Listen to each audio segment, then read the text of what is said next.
Good morning po sa ating lahat mga kabarangay. Check lang po natin yung ating pong mga nilinis ngayon, dahil tayo po ngayon ay nagkaroon uli ng cleanup drive sa pangunguna po ng ating Kapitan Felix Dange, kasama syempre ang ating masisipag na BPSO 4-piece. Ayan, at ito po yung aming kanal na nilinis. Ayan, okay na po. Makakadaloy na po ng maayos ang ating tubig kapag umulan o tag-ulan.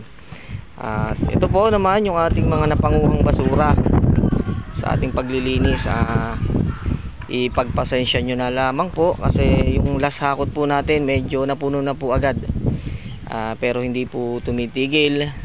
Sikap, nangihiram na rin po sa ating karatig barangay, sa ibang barangay para po mahakot nga po yung ating basura. Kaya antabay lang po tayo at humihingi po ng pasensya at pangunawa sa ating mga kabarangay. Ano po? Tayo po ay duty ngayon, January 11, 2025, araw ng Sabado. Ayan, andyan na po agad ang mga bata, oh. Naglalaro na po agad sa ating cover court.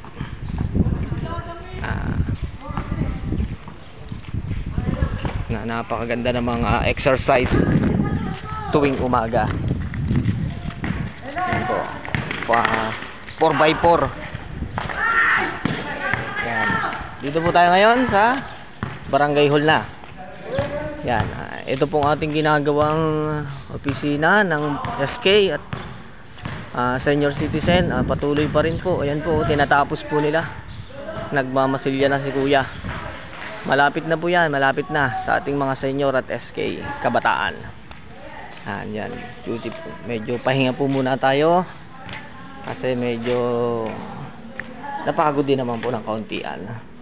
Pasok po tayo. Yan, ito po si Ate Linda. Yan, naglilinis po yan. Araw-araw po yan. Yan, kasama si Tutoy. Ayan, busy. Kaya yan po muna ang ating update sa ating pag-duty ngayong araw ng Sabado. At katatapos lang nga po ng aming clean-up drive sa ating barangay. Kaya sige po, hanggang dito na lang po. At good morning po ulit.